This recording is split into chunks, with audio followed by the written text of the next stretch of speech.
All right, so let's get started. Here we are in Samurai Comics once again. Over here in Glendale, Arizona, where it's now 100 plus degrees. Yeah, I don't go out consistently. I come to the shop when it's still dark, and I leave when it's dark, so I don't ever have to be out in the sun. It's horrible. It's one of those things where you know it's going to happen, you dread it's going to happen, Mm-hmm. but you know, we bitch about beautiful winters. We do. We bitch about it right now, but we have like 8. And this year, last year, we had 9 months. Mm-hmm. You know, we had summer started real late for us this year. Oh yeah. So I think we were a little lucky this year. Right now, though, it's gonna suck for 2 months. We had snow and Flagstaff. Yeah. Well, that's where the slackers go to school. Yeah. You know, NAU, the slack staff. I'm not gonna going to get into that.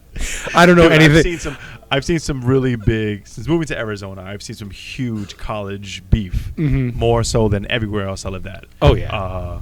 And obviously this is a melting pot of everywhere else now because it's expanding, or not expanding, but people are coming here by the hundreds and thousands. And so anyway, so here we are, Samurai Comics again. Thomas, manager of one location. Yeah, I got demoted because of the last show. So. I'm going to continually mention that every single time now. If you need a reference, watch the first 3 minutes of the last episode. Yeah. Third episode? This is episode 4? I got demoted to ensign for you telling everybody that I was the manager of all 3 locations. Hey. They're like, you clean the toilets now. That's what you do. I think it was thinking ahead. It was. The way I like to see it. Yeah. No, people ask all the time. It's like, hey, would you ever open your own shop? Absolutely not, because I've seen how much work goes into actually running a comic book store. Yeah. It's not fun. The owner busts his balls. It's one of those things where I also I hear a lot of people who homebrew and things like that, where they make their own beer and they want to open up their own brewery one day. And I want to ask, like, the owners of some breweries and say, hey, what is some advice you would give them? Because that's huge. Yeah. Like, people think, oh, it's a brewery, it's established, it's good to go, but not knowing the hassle, the struggle. Oh, it's going to be a huge struggle. Yeah. Especially nowadays, and we're seeing it. I think we're both members of the Arizona Beer Lovers, whatever they call it. Enthusiasts. Beers enthusiasts. And it is absolutely savage on there. And Arizona is definitely an up-and-coming state. Smaller breweries. We have some amazing breweries. Red House, which is, I know, a favorite of both you and mine. Mm-hmm. Helton. Cider Cores is awesome. But, man, you do one little misstep, you put out one subpar beer, and like the entire community just savages your ass. And so I think it's really tough for up and coming business owners, and it's the same way with comic book stores again that are like traditionally mom and pop type stores. There's a couple of big chains around the country, but most of them are going to be like, maybe they own 2 or 3 at most, and so they're mom and pop shops. So like when you get the one Yelp review because like you didn't want to buy some dude's crappy 90 comics, because it's like, you know what, I have enough Rob Liefeld in my quarter bin, I don't need more stuff. And then they go on like, oh, they don't know what they're talking about, and it's like it really damages. Where McDonald's gets a bad review, Target gets a bad review, nobody cares. It doesn't matter. It doesn't affect people going there every day. For us and for small businesses, and it ties in with the breweries as well.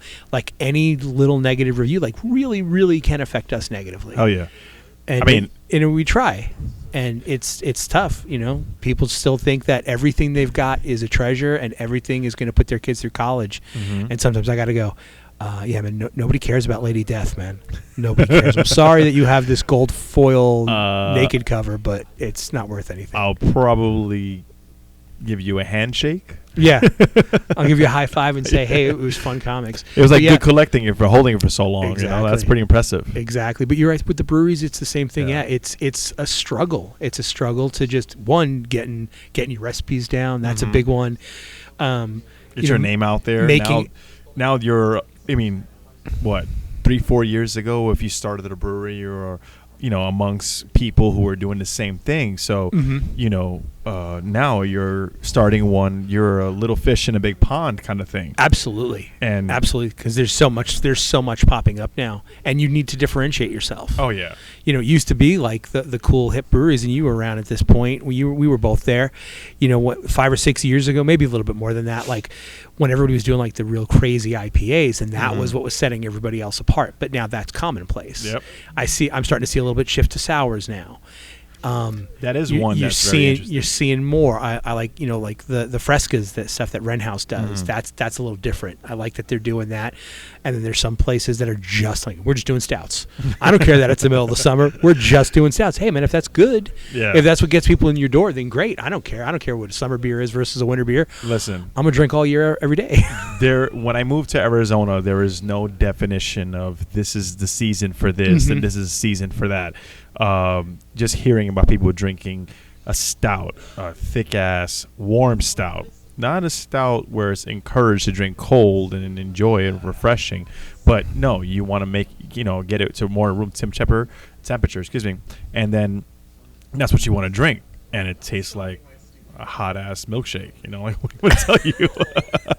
And but out here people love it. I can't wrap my head around it. I will admit I'm a big fan of English ales, English style beers. So over there, not everything is not cold. They don't serve beers icy cold. Their Guinness is served very cold. I went to several places where they serve Harp very cold as well. But most of the pubs over there, everything is pretty much like just cask temperature, room temperature, hand pulled, and they drink. The joke was like, oh, in England everybody drinks their beer warm. It's like, well, yeah, but I really like that. That's my favorite style. I love like English ales. Is there really a? No, I'm not too good on the geography of England and how that works out. But do they have like a north-south, or is it just all north, to the point where everywhere is cold until a certain time of year?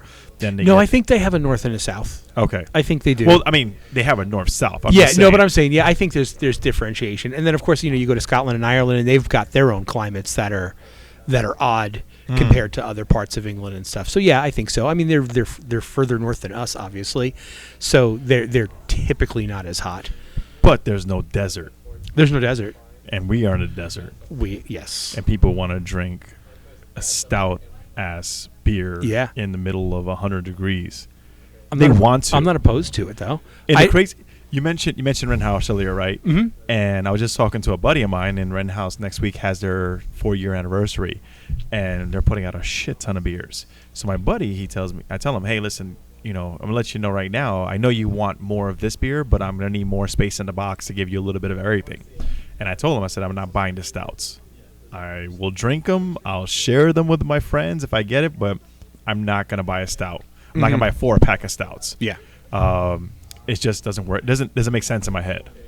And I won't enjoy it. I mean, I'll drink it like if it's there, but I'm not going to, hey, I need to buy that stout. I think for me it's more like if I'm physically outside. If I'm outside, if I'm grilling or something, like then you want something like a cheap Mexican beer because you want it cold, you want to be able to guzzle it, and there you go. But like if I'm inside or if I'm in a restaurant, I don't care. I mean, like I still drink red wine in the middle of summer, and red wine's typically room temperature. The red wine that I have is not. It's the port that I told you about before, the report, and I drank that in the winter, and it wasn't summer, excuse me. Yeah, and it wasn't a problem. I haven't had it out here, to be quite honest, and I can't remember. But I don't think I would shy away from it. Is what I'm saying. Like I would a stout. Nice. All right, so there was talks about bringing back the X-Men animated series. Yes, I've been following that, and a part of me wants to see it happen, and a part of me is like, I don't know. I mean, I think if they go that route, especially Disney, we're not going to get a movie or any movies. I think if we do go that route, it won't be as good as the original, whereas the original was very, in some situations, not kid-friendly. No, it definitely wasn't. It definitely pushed the edge. Yeah, it definitely pushed the edge at that time. Yeah. We had a lot of conversations about it this past week on New Book Day. And I was very surprised at how kind of split down the middle it was. We had a lot of people like, oh man, that was a great thing. And if the original writers are involved, and it sounds like they want to be involved, this is cool. Bring it back, and it'll have better animation because they'll probably put a little bit more money into it, and then it'll be awesome. And then it had a lot of people like, no, because just like a lot of my kids shows, like I can't watch it now. I have all these great memories of it, but like I loved Transformers and G.I. Joe growing up. the cartoons. Yeah. But I don't want to sit and watch an episode of G.I. Joe now because I'm going to go, oh, man, this is horrible. The animation is horrible. These are the best soldiers in the world, and they can't hit the broadside of a barn. And I mean, that's part of the show, but yeah. I mean, they can't be killing Cobra every episode. But that being said, I don't know if it is as good as we remember. It's as good as we remember now, because we're not seeing it regularly right now. But if they bring it back and it's the same writers and they're keeping it to the same themes and they're not trying to update it, I don't know that it will be as good. So wait, are you implying that if it has the same, is it Generation 2 X-Men? That's what that comes from? Yeah, pretty much. Yeah. And you're saying that's what it has to... That's what you're saying. Well, if you're going to bring back the X-Men show that everybody loved as a kid, I'd want to see the same characters. Why? I mean, then just call it a different X-Men show. If that's what it made it seem like. The articles that I read was they wanted to just revive that show. Now, obviously, again, I think the animation would probably be a little bit better. Oh yeah. But if they're going to revive that show, you want to bring back as many of the original voice actors as you can, and you're going to bring back those characters. You're going to have Jubilee running around in a yellow raincoat and talking about going to the mall and doing whatever. Otherwise, I think that's a '90s thing too. That's not even. And that's what I'm saying. Now, if they were saying, hey, we're going to go the DC route and we want to do like these little mini movies, animated movies where we can put great voice talent because we can just hire random celebrities to do this one movie and they have to voice 30 lines. And then you just put it out on Netflix or whatever app or the Disney Plus app. And then you're going to give me solid, potentially PG-13 hour-long episodes. Okay. Then I'm all for it. But to do a 22-minute cartoon for Saturday mornings, no, I don't think it's going to work. That doesn't exist anymore. No, exactly. Saturday morning cartoons don't exist. Exactly. Saturday mornings don't exist anymore. Yeah. So if you got the writing team and the production team that's saying, we want to bring this back, and they were already willing to push as far as they could on Saturday morning cartoons, give them a new format to do. Give them that little mini movie format that DC uses all the time, and give us gritty, dark X-Men movies. So... that are animated, obviously. There was an episode of the Spider-Man TV show that was it was on Disney, if I remember correctly, and it was like an anime style, but not really. I don't remember the name. They've been some, I think I know what you're talking about. There's been so many Spider-Man shows. That one featured Deadpool. Yes, and Deadpool was on there, and while he was on there, he talked about killing a lot, and this is supposed to be on Disney Channel. And there were points where he actually pushed the line where you see him kind of like, hey, I know I said I wouldn't, but I think I'm going to have to kill some people. And him and Spider-Man get into a back and forth. But the point is, even then, that was something where they pushed the limits, but made it still like kiddie type of thing. And I know, and you're right. And I think a lot of people are still worried about the whole Disney thing, or they're going to kidify everything. And it's like, but they still know they bought Marvel. They bought they decided to build this movie universe because it makes them money. They know that they can't do that and still make the money because the fans know what they want. The fans know that over the last 10 years, these are the movies that we've wanted. Deadpool's already made too much money for them to now come, and I realize that's not under the Marvel Disney umbrella, but it's a production company. Yeah, Marvel still has some say in it. I don't. So I'm not worried about that. I'm not worried about them taking the Marvel properties and totally kidifying it because they know that that's not what the fan base wants. That's not what the people that are paying for the tickets want. They still want a little bit on the edge for some of those movies, and I still think that they could take certain characters and put them in an R-rated movie. I mean, look how good Logan went. Oh, but that was super R-rated for a comic movie. I know, but what I'm saying is, it was still successful as a comic book movie. Deadpool 1 and 2 were very successful as comic book movies. So I think they've established that precedent of, we can do this. We can do an R-rated movie that is not going to necessarily tie into the rest of our universe. We don't have to worry about Deadpool crossing over in the Avengers movie. It's not going to happen. But here's to see that. Everyone would. But like, here's a new Blade movie, or here's a Moon Knight movie where it is going to be dark. They licensed the Netflix series. Dude, the Punisher was straight up R-rated. Let's be honest. That Punisher series was brutal, and those were all under the Marvel Disney umbrella. Yeah, and it worked. and for those characters it works. So I think that they think they got to be completely idiotic to not have somebody sitting up in the Disney's ivory tower going, hey, here's our Captain America, Iron Man, Thor genre movies where these are going to be our big budget blockbusters with big name directors and big name celebrities, but we can still do these niche ones for the fans that way we can maintain control over these properties and still make a couple of $100 million over here. I think that's an R-rated. I think a lot of what happens where people like myself have a fear came from the whole James Gunn incident.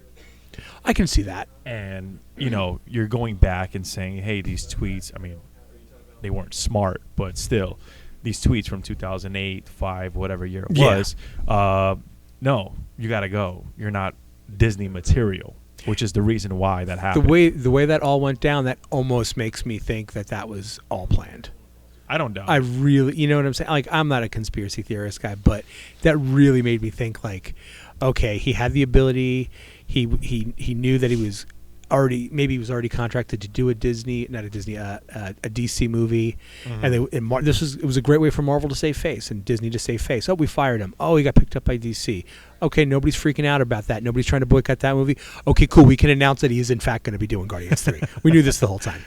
And maybe that's bullshit because the actors certainly didn't seem to know that because there was some of them. Batista incredibly vocal about like F Marvel. If they don't bring or at least use his script, I'm out. And then him just flat up being like, James, put me in your DC movie, man. I don't care. Well, he wanted to play Bane or Lobo. Was it Bane? Bane. Yeah. Which I could see. I mean, he's a wrestler. Totally see. I think he's an underrated actor. I think he's better than people give him credit for. There's a movie on Netflix called Bushwick. If you haven't seen it. Oh, yeah. You saw it? No. I just saw it last night when I was flipping through and I saw that I was on there. Dude, he's like protecting this little girl, right? That movie. Like he's just trying to get a... Is it like... That movie... Is it good? Oh, my God. From start to finish. Okay, I'm watching it tonight then. I won't spoil it for you. Just say, is it good? It's really good. Okay, cool. And there's action from the first 2 minutes of the movie to the very end of the movie. And it's one of those movies that I watched. And I watched it because I'm just like, all right, I watched everything else on Netflix. Let me just watch this. Yeah. And when I watched that one, I was like, holy shit. I'm like watching the whole thing. And then there's surprises throughout the entire movie. There's those oh shit moments that come up. I'm definitely watching it tonight. Yeah, I was flipping through last night and I saw it. I promise you'll love it. Text me when you're done. You're gonna. You got it, dude. I'm so glad I watched that movie. Did you see Hotel Artemis? No. Hotel Artemis was great. Where's Netflix? I don't know if it's on Netflix yet. I saw it in the theater. So it's kind of like John Wick in a way. It's set a little bit into the future. It's not sci-fi per se, but it's set a little bit into the future. Corporations, kind of fascist state kind of scenario. But it's a situation where there's a secret hospital where criminals can go, where there's no questions asked. And Sterling K. Brown, who's a big time actor, he does a jewel thief, and they accidentally steal the wrong thing from the wrong person, and they don't realize it at first. Very John Wick. One of them gets hurt. They go to the crew goes to the hospital. Yep. The hospital is run by Jodie Foster, and her nurse is Dave Bautista. Oh, and the whole movie takes place just in the hospital because there's other criminals there. Charlie Day is like a drug dealer there, and then the big bad villain now is coming to get his property back. But again, it could easily, if it wasn't minorly, it's like 20 years in the future kind of thing. It could have been set in the John Wick universe and be like, okay, they have hotels for assassins. Here's the secret hospitals for assassins because it's that type of scenario. But again, incredible cast. Sterling K. Brown. I don't want to spoil who the big boss is because that was a surprise.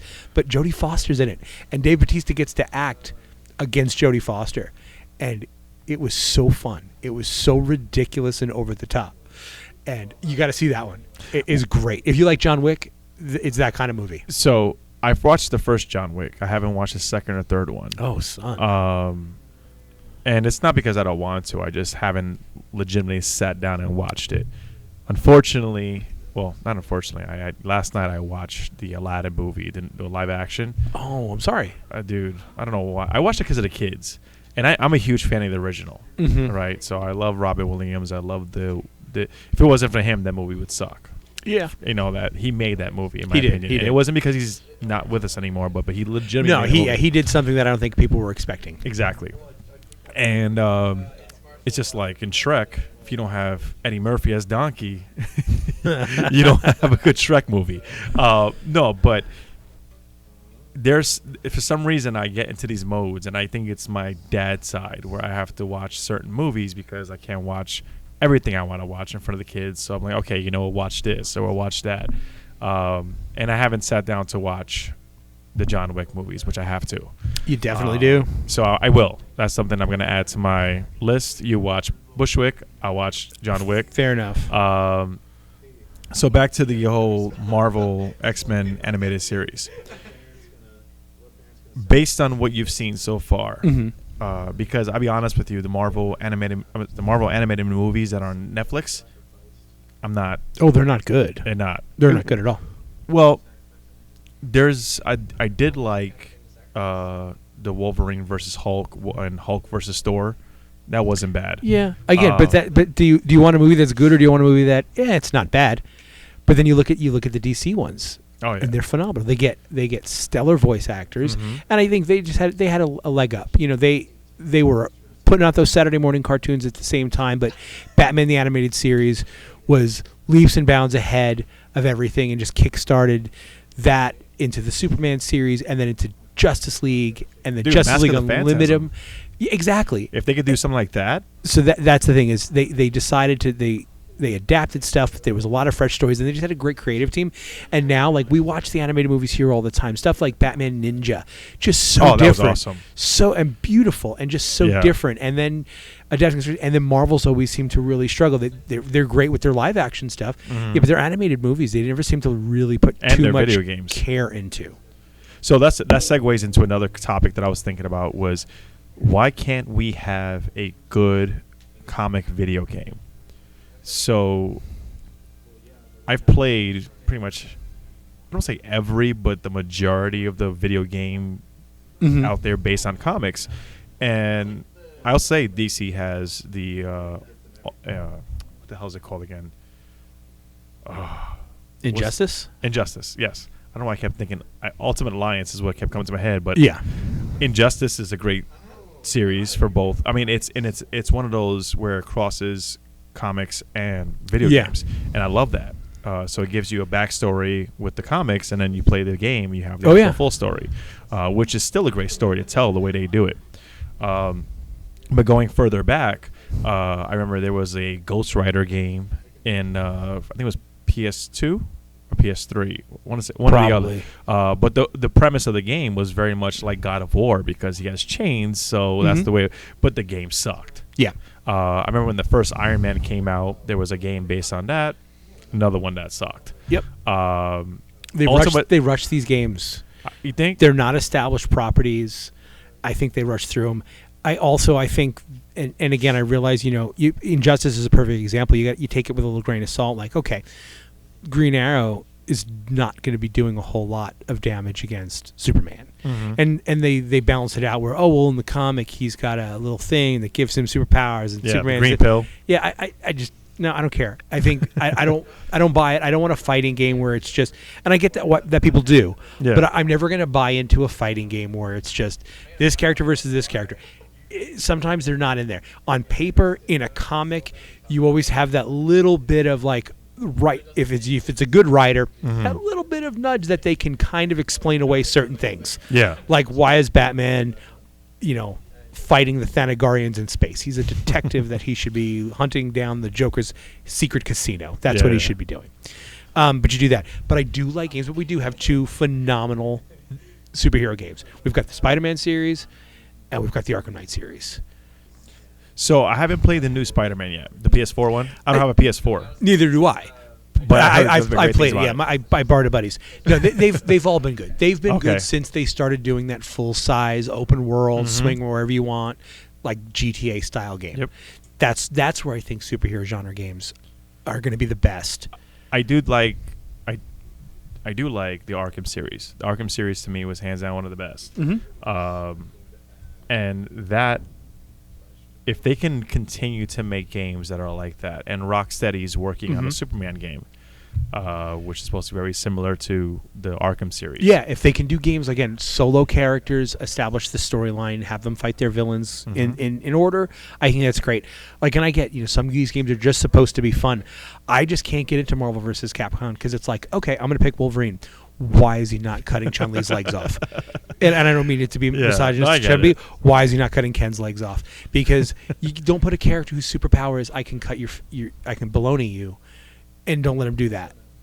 You know what I'm saying? Get it. There's so many other characters you could have put in that game that made more sense in a martial arts tournament style fighting game. And I realize sometimes it's just like, well, man, you just like let your mind go. You're too specific about it. You're too much into it. I can't help it. I just don't enjoy those games. I thought Injustice looked cool, and then especially when they were like, we're bringing in Hellboy, and I'm I'm out, man. I love Hellboy. I don't want to see Wonder Woman and Hellboy fighting. And I don't want fatalities like Mortal Kombat. No, there was no fatalities. So that game doesn't have No, I'm just saying it's that engine. It's the Mortal Kombat engine. And I'm just like, nah. But I agree, the open world would actually, and there was talks one time there was a Flash open world game. So I agree. There's a lot that could be done. With the Arkham series, I believe it was the last one on the PS3 and Xbox 360. I think it's called Arkham City. No, it's Arkham Asylum, Arkham City, Arkham Origins. Okay, yep. And this one had a really good way of explaining the introduction of the Joker. And I thought it was great. Phenomenal. Yeah. And this game showed you had to use legit detective skills to figure things out. And that's the other thing is I think there are certain characters that lend themselves better to video games. And I think like I'm worried about a Superman game. I'm worried about a Flash game because if you're not going to give them the abilities that they have in the comics, and you're not playing a Flash game. So how are you gonna make it where I can run faster than light? How are you know what I'm saying? How are you going to make it where I can't basically speed up so it looks like time has stopped and just defeat all the bad guys? Because that's what he does in the comics. And in the comics is great because you can pad it out. You can introduce other elements. Unless you're depowering them, which again is I think it's really cheap. That's the two stories I hate reading in comics is when the hero loses their power or their secret identity comes out. I don't care about that. I'm reading a Wolverine comic because Wolverine's the best there is at what he does. I don't want to hear my healing factor ain't what it used to be. Well, when was it? Because you've been saying that since the 70s. And that's true. And the what was the Wolverine, the second one. So it was Origins and then the Wolverine, right? He lost it because of that bug or whatever the hell. And that was like a small little part of that story. It wasn't the whole thing. But if you're going to do a video game with Wolverine and you have to worry about taking any kind of damage, then I'm like, well, then don't pick Wolverine as the character because he's survived way worse than these thugs shooting at him in an alley. But there are characters that you can do really great games with. I think Spider-Man translated really well. And we've had, maybe 10 years of phenomenal Spider-Man games. The Arkham games, whatever the first one was on like PS, the first open world one. Or the Ultimate Spider-Man? You can switch between Venom and Spider-Man. That was the one I liked. That one was a good one. Yeah. Yeah, but what I'm saying is like just we've had a lot of years, several years and several games of really good open world Spider-Man games. Same thing with Batman. We've had several really good open world Batmans. They seem to get a little bit bigger in every one. Yeah. The stories are really well done. I always thought it would be really cool. You ever play the Assassin's Creed game? I played it when it first came out. I wasn't a fan of it, but I know what you're talking about. Yeah, like you climb up on the rooftop. You can dive off the rooftop. You get like throwing knives. Dude, take that engine, turn it into a Daredevil game. I think have that's that be a small section of New York City, and you open up the map. Exactly, and then you don't have to have him jumping off the Empire State Building, which you've got 3, 4, 5-story buildings in Hell's Kitchen. He's fighting thugs, and you just use that mechanical engine. He's jumping from rooftop to rooftop, throwing his baton, maybe giving the ability to swing a little bit. I was like, there you go. That's perfect. But yeah, some characters I don't think translate well to the video game genre. So in the early 2000s, there was 2 games that I liked. 3 games. So the Ultimate Alliance was one. And they're all based on, what's the action role play. Yeah. So that was the genre that it was made. So it was Ultimate Alliance, which is an action role playing game. There was an X-Men game. I forget the name of it, and it was centered specifically around the X-Men. and then there was a DC superheroes game where you would level up your characters. You had your own character, right? No, that was DC Universe. Yeah. Or DC Online or whatever it was. But no, this one was specifically, it was you can play 2 players on the couch, same screen, everything, and then you would pick these specific characters based on the specific mission. Mm-hmm. And they were great games. I mean, they were simple, they were fun. You had to level up your character. So if you were playing Superman and you wanted his eye heat vision to be stronger, you would have to level it up. Wonder Woman would have to level up. Same everybody else. The same thing with the X-Men game, which I thought was cool because I think this came out before Ultimate Alliance, where you could actually combine certain powers to make it stronger. So you would do something where Cyclops shoots his lasers at Wolverine, and Wolverine deflects it with his blades, and they'd shoot 6 different ways and hit everybody around. I don't know, some shit like that. But I think you're right. If they took the time to make these games with the right characters, they can actually expand upon it. Mm-hmm. There was a Hulk game, actually, an open world Hulk game. I did play that. I love that. Yep, Ultimate that was Destruction, I believe it's called. Yeah, I do remember that one, and I enjoy fun. that. Hulk is a game that you can do that too. Yeah, as long as you give me environments to destroy, I'm good, man. Like Rampage, open world. Rampage. Exactly. All right. So we decided that video games, comics, and video games have a chance, assuming they have the right support behind it. Absolutely. If they can go, not all studios, but if they can go the DC route, where DC has the Injustice games and the Arkham games and things like that. Well, E3 just showed the first footage of the Avengers game done by Square Enix, so we'll see. And then that's early footage. Everyone was complaining like, "Oh, that looks goofy." I'm like, you could tell, man. That's not current gen beautifulness. That's super early footage. We've got I think a year before that's going to be hitting the stores. I'm excited. I'm hopeful. So are they going to use? So Square Enix is, so they made the Final Fantasy series. Yeah. And they're also known, I believe it's Tomb Raider. So I think they maybe that's a PS exclusive, and I don't usually play on PlayStation. No. So Tomb Raider is open now to all platforms. Oh, is it? Yeah. Oh, I didn't even notice. The newest ones. Let me look it up. Square Enix. Oh yeah, Avengers. But yeah, either way, let's see. I'm hopeful if that's an open world where you can choose which character to play, and then maybe the missions. It's like how you end the mission or how you defeat the mission, whatever, is different for every character. Because if you're playing Iron Man, you're not going to be able to succeed the same way that you would be if you're playing Black Widow. Yeah, you know what I'm saying. So it'd be cool if they did that. Like, here's the mission. Plus, then it adds replayability to that game. Okay, yeah. So see how it is. Hydra attacks a bank or whoever. Yeah. If you're Cap, you're gonna do it differently than if you're Hulk. Hulk's gonna jump through the skylight, throw everybody against the wall, turn him into a nice pink mist. It's not how Hawkeye's doing it, though. Yeah. So it'd be interesting to do that. All right. Should we start our own gaming company now? Let's do it. All right. I'm down. It's got to be easy, right? Comic Brew Game Men. Yes. Comic Brew Gaming Men. Speaking of brew, let's go ahead and get started with that, and we'll talk more as we drink. Fair enough. All right, let's pause this. Like grassy. I wasn't recording. Man, that was so good. I hit pause, my bad. Right. So we're drinking Stickman's Ladies Who Lunch, Mimosa IPA. And Thomas was telling how awesome it is, and I wasn't recording, and I kind of messed up. It is super awesome, yeah. It's from Pennsylvania, India Pale Ale with oranges and champagne grapes. And it had a weird... Where do you get champagne grapes from as well? I want to know. Well, if they're actually champagne grapes, they would have to be from the Champagne region of France. Otherwise, they're white wine grapes. Oh. Can't call it champagne unless it's from the Champagne region. I don't see these in a supermarket. I don't go to Fry's and I I don't think you really eat champagne grapes. Like wine grapes, they're not the type of grapes that you just pop in your mouth. Oh, yeah? It's a different type. Yeah, they're way more bitter, and that's why you make wine out of them. Okay. Well, this is amazing.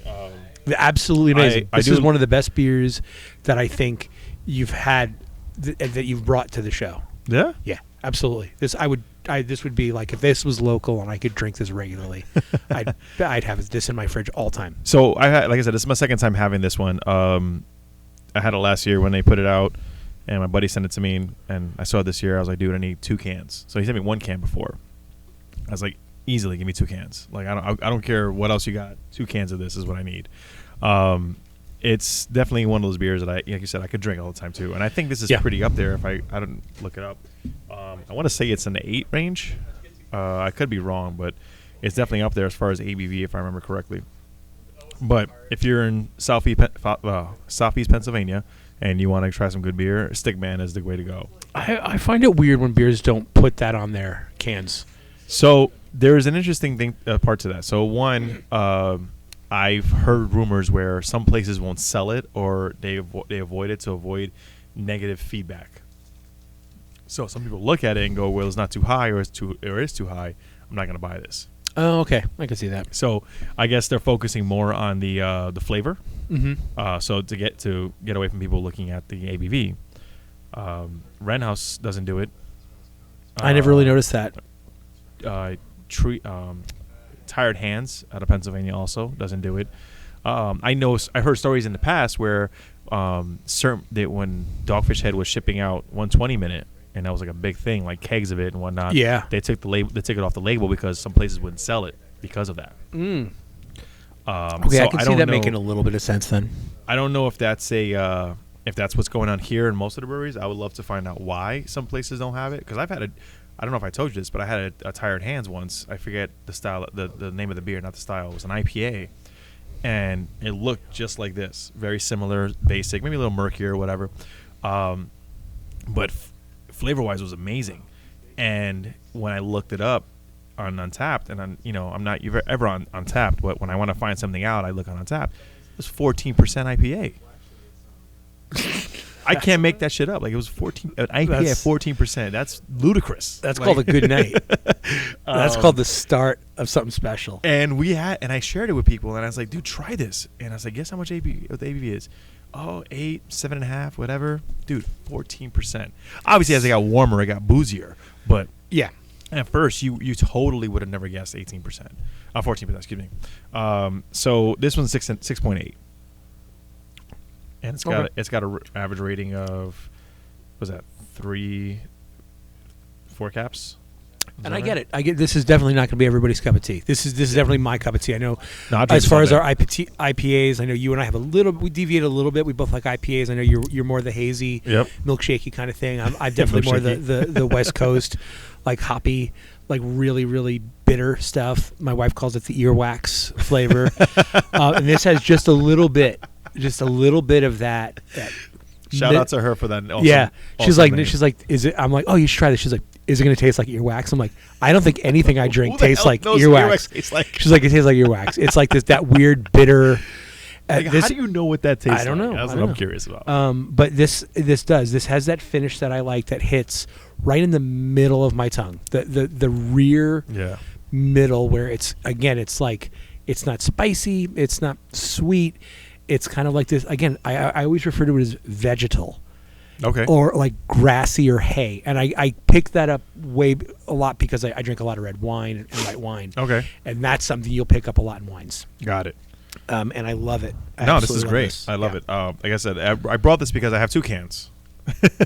And also, I know how good this is, and I was hoping to get your feedback on this. Yeah, this is phenomenal. This is a beer that I had it last year. I had 1 can, and I was like, holy shit, this is good. How big are they? Do you know? Are they out of Stickman? They're out of Southeast Pennsylvania. They're not that big, to be quite honest with you, from what I've seen in the craft beer community. Okay. But everybody who's had it that I've shared with them immediately fall in love with them. I can see these guys being one of the other big darlings, kind of like Treehouse became. And they're like I would compare them to what's a good brewery? So like the Shop Beer Company or Goldwater, whereas Renthouse and Arizona Wilderness are the ones that people think of when they think Arizona. Yeah. So out there is Tired Hands, and I don't know what else is out there at the top of my head. Well, if more people get this in their hands, and I don't know what their other ones are like, but if they're this quality, this is great. So I have 2 more at home from them. It's called the Crane and Sweep the Leg, and obviously they're all based. I can tell the theme. And what's interesting though, so interesting enough, when the Crane came out, I tasted it and I loved it, and then they did a double dry hop version. and I love that too. My buddy sent me both versions, right? And I replied on their on the page for the company. I said, dude, you got to do a sweep the leg, like something like that, like to balance out, maybe a stout or whatever it is. Well, it's an IPA, and they call it sweep the leg. And my buddy tagged me, and he was like, bro, look, they did it. I was like, holy shit! So I can't take credit for it, but I think you should take credit for it. Let's just say, are they going to come on and refute it? I'm pretty sure. I would love to, dude. You got to see. No, you got to follow their Instagram. I'll do. So as soon as we're done here, follow their Instagram. Those guys are complete goofballs. So their Instagram stories are just like, hey, so what we doing today? We're doing an IPA. Like, I swear to God, it's exactly what it is, and it's over the top. Well, I'll give him a shot. And the head brewer, from what I seen on his page, he's a super cool guy. He has, I like him for two reasons. One, he's very, very, very confident in his beer. Like, he knows he brews good beer. Like, he knows it. Like, he's like, dude, we brew some really good beer. I know we do, right? And two, he's a goofball. And I haven't been to their brewery, but I think they have, I want to say 2 locations. I think one location is just a tap room and brew house. The other location, they have food and tap room. But they're pretty big. I mean, they do good stuff. Well, I don't think they get enough respect overall. But like I said, everybody who's had their beer that I've been with, they've loved it immediately. Yeah, and this is phenomenal. I would hunt this down. Got to find a trader. Mike, he wants that beer, bro. Hook him up. So Mike's the guy that I trade with. Now, before we wrap up, a couple of beer questions here. So what breweries are you still hunting to get a hookup for? Is there anything you've heard about that you haven't had a chance to try anything? Hill Farmstead. That's out of Vermont, I believe. Okay. And they do 12-ounce cans, but their beers are supposedly through the roof. I got a buddy of mine who he lives here in Arizona, and he buys beer that he can flip. So the Horus beers just came out, and he bought a few bottles of those. Then I'm like, yeah, great, you got a Horus beer. He's like, dude, these can easily flip for like $200 a bottle, blah, blah, blah. And I'm just like, all right. I don't know if I'm gonna go through all that hassle to flip a beer. You're like, I just want to drink. Yeah, right. I just want to enjoy it. I'm a big fan, and I haven't tried their beers yet, but I like their design. I like their stuff. Holy Mountain. Where's that from? Where are they from? Gosh, I want to say somewhere in the Pacific Northwest, Seattle area. Okay, Seattle, Oregon area. Yeah, I follow them. Again, sometimes it's just the aesthetic of the labels. It's the Instagram. It's the social media. It's just how it's presented. And I've been hunting those. So what's interesting is you mentioned that, right? It's one of those things where I think about, right? So is craft beer a hipster thing, or is it something that's become popular because of social media? Like, you can now share something that's local on a worldwide level. Yeah, no, I don't think it's a hipster thing. I mean, no, but I'm saying at first it was like, oh, you don't drink. I mean, again, this is 4 or 5 years ago, before, maybe longer than that. Now think about it, 6-7 years ago, before Instagram came out. Well, it was as big as it is now. I would have a beer and nobody share it with. I didn't take any pictures of it. I didn't look, I didn't try to, show anybody. I just, and now if I have people over, I'll say, hey, I'm going to buy this beer. You should try it. You're going to love it. That's about it. That's the extent of sharing. Right. But now with social media the way it is, and now that you can take pictures of it, now you can, I've seen people pose with their beers. They're posing. They're getting props. They have special glasses and lighting rigs. The glasses are one thing. That's I'm okay with the glasses. But now you're getting props. I have spent some money on some fancy glasses. Don't get me wrong. Now you're getting to the point where you're making a set. Yes, I agree. Now there are some creative ones. I think it's just I think you're right. Social media is the way that you have to you kind of got to give that credit for, like, and I don't think it's hipster. I don't think it's necessarily like, oh, well, you're just doing this show. It's like, no, it's a great way for me to get in touch with other people that are into the same thing as me. I post comics on my social media. I post beers on my social media. I post like, hey, I bought this new knife on social media. You know what I'm saying? Like, it's different all the time. But it helps connect me with people that are into the same thing. Some random dude hit me up on social media the other day. He's like, "Oh yeah, I like the thing," because I posted that I got that. So I don't know what it was, and he's like a dude who trains in martial arts and he teaches martial arts. Okay. And I'm not a martial arts guy. I studied jujitsu a little bit, hurt my back, and I'm like, I'm too old for this. Done. But talking to him, he saw it because it was a post about something, and I think about knife fighting. I did. But then I find out like this dude's like a D&D guy, and he's like coming into the shop now, and it's like it's a small world, and I think social media opened it up, and everyone likes to label everything hipster.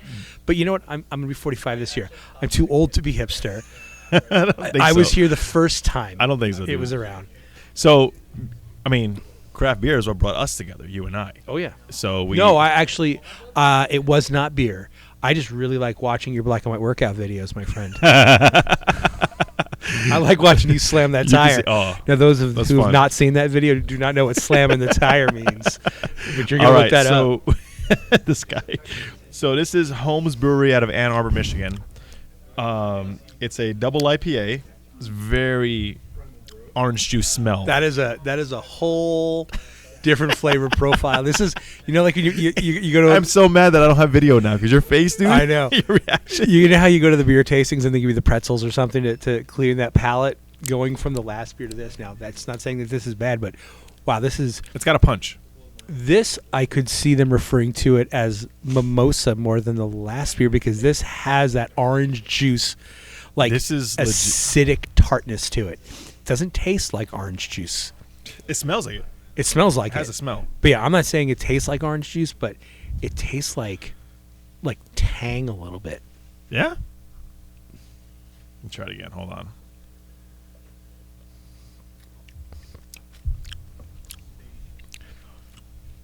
Maybe a Sunny D. Yeah. Sunny D. With grapefruit juice. Yes. It's more grapefruit juice than it is orange juice. The more that I'm tasting this more Sunny D. You don't like it? I don't know yet. I really dig. This is super complex. Yeah. Because I'm still tasting different things. I'm tasting stuff on the roof of my mouth, licking my lips. I'm tasting different things every time. This is definitely not it's a hot day. I'm going to grill. I'm going to drink this beer. But this is one that I would potentially buy. How many double IPAs do that? Oh, I don't mind. I'll drink it. But this is one I definitely would sit with a movie. Oh yeah, and really get into because it's or listen to a podcast. But you know what I'm getting? This is super dry. Yeah, this is like white wine Cabernet dry. Like the roof of my mouth is drying out because of this. So, I don't like dry alcohol. Mm-hmm. I don't like gin. I don't like. Oh, we can't be friends.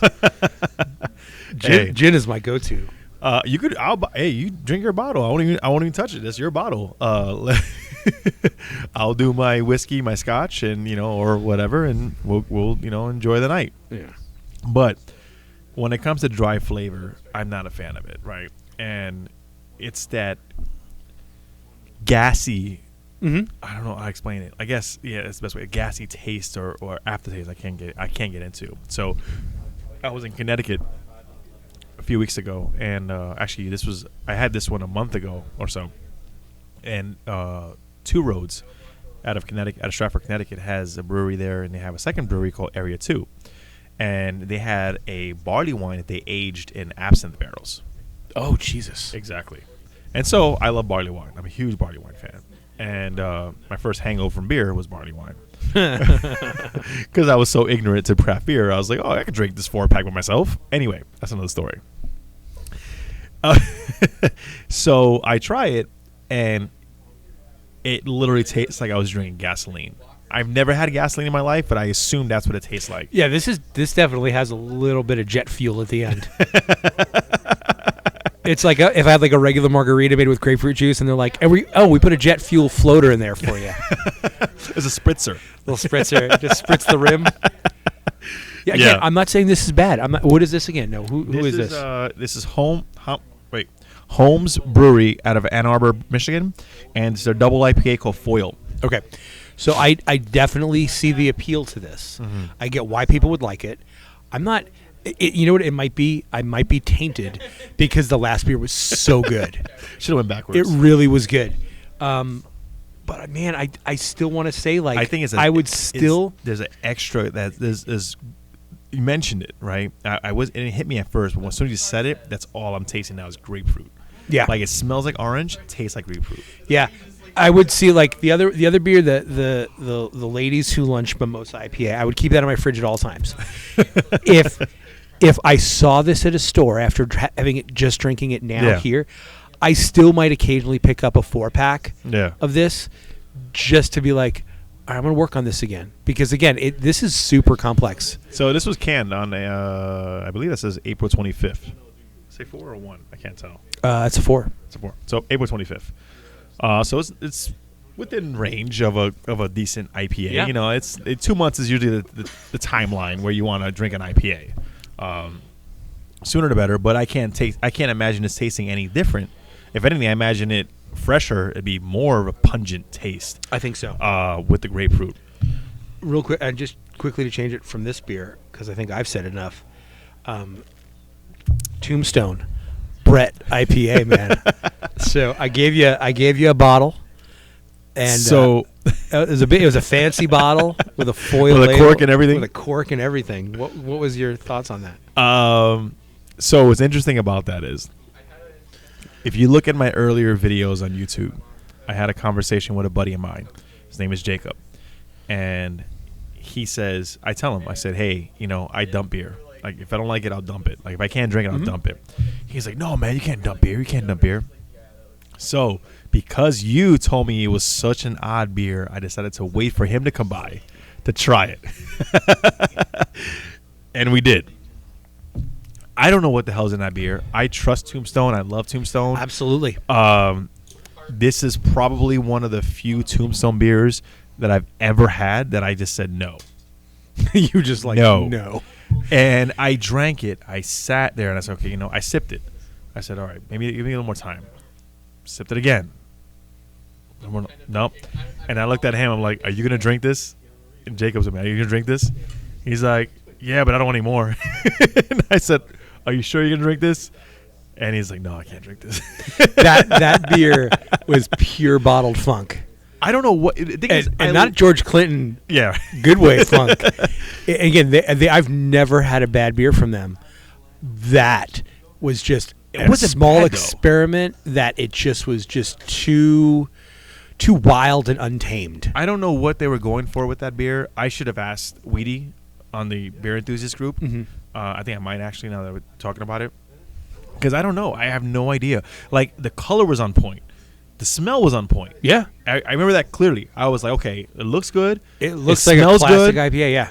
I was like, okay, what's wrong with this? Why wouldn't Thomas like this? And I sipped it. As soon as it hit my lips, I was like, oh, my God, that was a bad idea. Yeah. Maybe I should have. I don't know. Maybe you just sit. I don't know. You age it? That was. I don't know. That they said age that for as long, and that was months old, man. But how long should you age it? Like, what's the? I don't know. I don't know.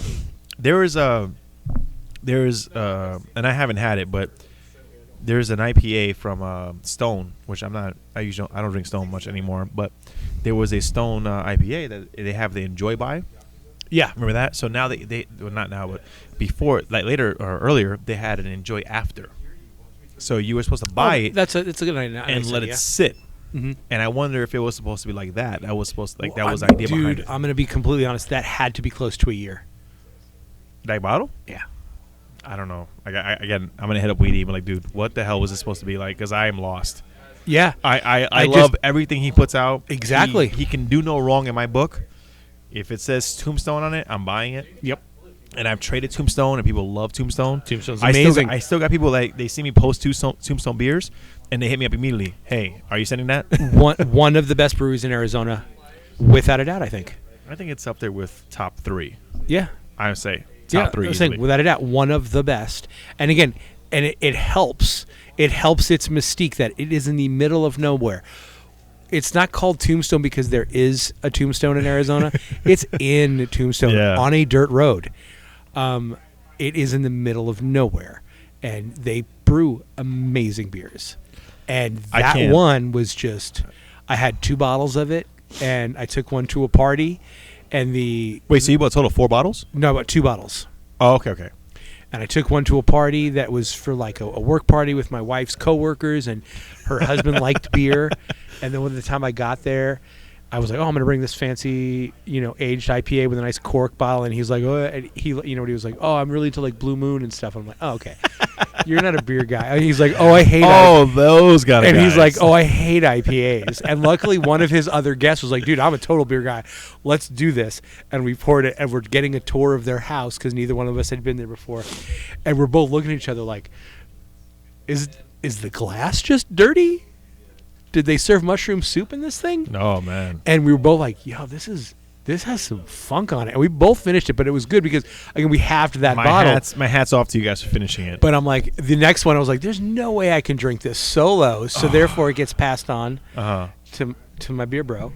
And you had the exact same reaction. Dude. I love Tombstone, but yeah, I don't know what that was all about. My hat's off to you for finishing it because I tried. Especially if somebody gifts me a beer, I don't like to. Exactly. But exactly. I tried. I legitimately tried. Yeah. So, all right. So we had 2 great beers. One from Stickman. Yeah. And the other one from Homage. Yeah. Holmes Brewery. So we'll tag them in this. It's been a great conversation overall. So this is episode 4. Episode 4. We finished it up. Till next time. We definitely are. So when's the next Gundam night? Gundam Build Night. It's the first and third Thursday of every month. We stay open until 9 a.m. So it's next Thursday, because that'll be the third Thursday. That's the 20th, right? Yeah. So June 20th, we'll be here. Maybe. Either way, it was fun. Thomas, I am the owner of Marvel Comics, as well as Disney Productions. Disney Productions, yes. I'm the new Michael Eisner. Come here whenever you want to complain about his movies or anything, and then buy a few comics in the process. You didn't like Dark Phoenix? That's on me, guys. I haven't watched it yet. I got to see it just because it's the end of an era. I'm slacking. We'll see it. My wife's been away all week on business, so we'll see when she gets back. I think I got to see that one. I really want to see that in the theater, just because, again, like I said, end of the era. But we'll talk about that after we see it next week. All right, brother. Take care. Have a good night. All right, bye.